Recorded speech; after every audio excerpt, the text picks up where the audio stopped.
आप सभी को जय श्री कृष्ण, नमः शिवाय, जय जय श्री राधे। बाकी सभी को भी अस्सलाम वालेकुम व रहमतुल्लाहि व बरकातहू, सत श्री अकाल, जय जिनेंद्र, प्रेज द लॉर्ड। अनंत कोटि ब्रह्मांड नायक, अचिंत कल्याण गुणगण निधान, सर्वेश्वर सर्वाधिपति, अकारण करुणा वरुणालय, भक्त वांछित कल्पतरु, जगदैक बंधु करुणैक सिंधु, लीला पुरुषोत्तम भगवान श्री कृष्ण एवं मर्यादा पुरुषोत्तम भगवान श्री राम के जीवन चरित्र को हम देखें। हजरत पैगंबर मोहम्मद मुस्तफा सल्लल्लाहु अलैहि वसल्लम के हदीस जीवन और सुन्नतों को हम देखें। यसूआ जीसस क्राइस्ट के लाइफ टीचिंग्स को हम देखें। हम वर्धमान जिनेंद्र महावीर की सम्यक शिक्षाओं को देखें। हम सिद्धार्थ गौतम बुद्ध के उपदेशों को देखें, गुरु नानक देव की वाणी को देखें, तो हमें चार चीजों की प्राप्ति होती है। हमें मुख्य रूप से चार चीजें सीखने को मिलती हैं: प्रेम, क्षमा, सेवा और समर्पण। ये चार चीजें ही हमें प्राप्त होती हैं, जिसमें प्रेम ही सर्वस्व सार है। Whether it's Christ, Hazrat Mohammad, Lord Krishna, Mahavir और Nanak, they teach us unconditional love, unconditional love for that supreme. वो हमें निष्काम प्रेम सिखाते हैं, उस परम सत्य, परम तत्व के प्रति, उससे जुड़े लोगों के प्रति, उसके बनाए लोगों के प्रति हम निष्काम प्रेम करें, क्योंकि प्रेम ही ईश्वर को चाहिए। प्रेम ही हमें परमात्मा से जोड़ता है। हम प्रेम से ही ईश्वर के करीब जाते हैं। अगर हमारे हृदय में नफरत और घृणा है तो हम ईश्वर से दूर हो जाते हैं। चाहे बजरंग बली हो या मौला अली हो, जलालुद्दीन रूमी हो या मीराबाई हो, सबने हमें प्रेम करना ही सिखाया है। श्री कृष्ण अर्जुन से कहते हैं, पत्रम पुष्पम फलम तोयम यो मे भक्त्या प्रयच्छति। कोई मुझे प्रेम से, भक्ति से एक पत्ता, एक पुष्प, एक फल, और ये भी नहीं हो तो एक पानी की बूंद भी अर्पित कर दे तो मैं उसे स्वीकार कर लेता हूं। तो हमें प्रेम करना चाहिए उस परम तत्व से, निष्काम, क्योंकि परम सत्य एक ही है। ऐसा इस जहां में कुछ नहीं कि ये मेरा भगवान, वो तेरा भगवान, ये उसका भगवान, ऐसा कुछ नहीं है। एकम ब्रह्म द्वितीयो नास्ति, there is one super consciousness. एक ही पर ब्रह्म है, दूसरा नहीं। एकम सद विप्रा बहुधा वदंती, एक ही सत्य अनेकों रूपों से प्रकाशित है। महाभारत में भी कहा गया, अनेक रूप रूपाय विष्णवे प्रभ विष्णवे। एक ही नारायण अनेकों रूपों से लीलाएं कर रहे हैं। जैसा अभी हमने कव्वाली में भी सुना, एक हैदर, मौला अली हैदर का किरदार निभा रहे हैं और अलग अलग रूपों में भी किरदार निभा रहे हैं। तो इसी प्रकार से परम सत्य एक ही है, बस उसको पाने का मार्ग अलग अलग है।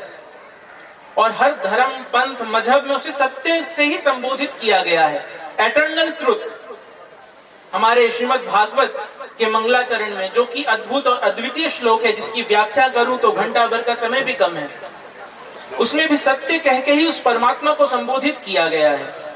जन्मांदस्य यतो न व्याधि तरतः, चार्थे स्वभिज्ञः स्वराट्, तेने ब्रह्म हृदयाय आदि कवये मुह्यन्ति यत् सूर्यः।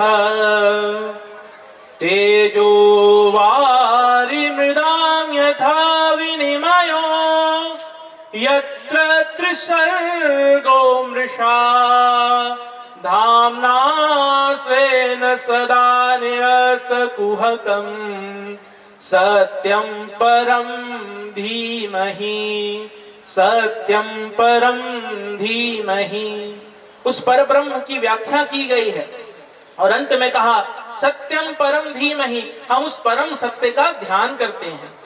बाइबल में भी जीसस क्राइस्ट जोसेफ चैप्टर 10 के 10th वर्ष में कहते हैं, सेंटिफाई देम बाय ट्रुथ, उन्हें सत्य से पवित्र करो।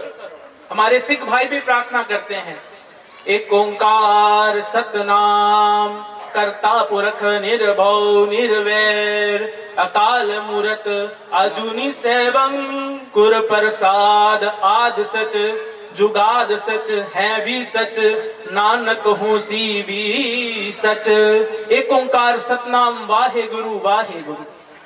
एक बड़ा ही प्रसिद्ध गीत भी है, सूफी गीत, कुन फाया कुन फाया कुन। जब कहीं पे कुछ नहीं भी नहीं था, वही था वही था। इसी भाव को आदि भागवत के प्रथम श्लोक में कहा गया है, अहमेवास्तमेवाग्रे नान्यद्यद सद सत्परम पश्चादहम यदेतच्च यौवशिष्येत सोऽस्म्यहम्।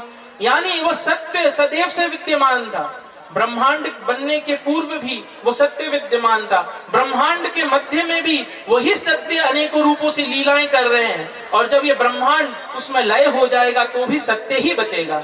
जैसे मिट्टी का घड़ा बनने के पहले भी उसमें मिट्टी के तत्व मौजूद हैं, मिट्टी उपस्थित है, मिट्टी का घड़ा बन गया तो भी उसमें मिट्टी उपस्थित है, और जब वो मिट्टी का घड़ा फूट जाएगा तो भी उसमें मिट्टी उपस्थित रहेगी। सत्य सदैव व्याप्त है, बस उसको पाने के रास्ते अलग अलग हैं।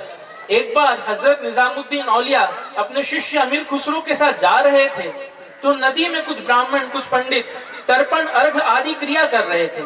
तो हजरत निजामुद्दीन औलिया अमीर खुसरो से कहते हैं, हर कौम बा रास्त राहे, दीन व किबला गाहे। हर कौम, हर पंथ, हर मजहब अपने अपने हिसाब से अपने अपने दीन पे चल रहा है। Our destiny is one, but the pathways are different. Swami Ramakrishna Paramhans ने भी कहा, जतो मत ततो पथ, सब अपने अपने मति अनुसार अपने अपने रास्ते पे चल रहे हैं। तो हमें ये आपसी भेद नहीं रखना है। हम ये जो आपसी भेद रखते हैं, इसके पीछे का बस मूल कारण ये है हमारा अहंकार, हमारा ईगो। यहाँ तक कि तो लोग राम और कृष्ण को एक नहीं मानते हैं, तो अल्लाह और राम को कैसे मानेंगे? पर जब हमारा अहंकार मिट जाएगा तो हम देखेंगे कि सब जगह एक ही नूर है। ख्वाजा मोइनुद्दीन चिश्ती कहते हैं कि एक ही नूर सब जगह व्याप्त है, सब जगह वही है, हमारे भीतर, तुम्हारे भीतर, सब जगह वही व्याप्त है। पर मार्ग अलग अलग है। जैसा मैंने आपको कहा, आदि भागवत के चतुश्लोक में भी कहा गया है, ये तावदेव जिज्ञासम तत्व जिज्ञासुनात्मना अनव्यतिरेकाभ्याम यत्स्यात् सर्वत्र सदा। परम तत्व एक है, उसको पाना है तो सबसे पहले हमारे भीतर क्या हो? जिज्ञासा हो। एतावदेव जिज्ञासम तत्व जिज्ञासुनात्मना।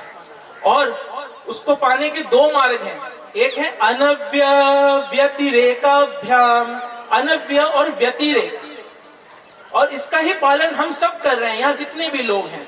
अनव्य वो पद्धति है जिसका मुख्य रूप से पालन अब्राहमिक रिलीजन में किया जाता है, ज्यूस, क्रिश्चियनिटी, इस्लाम।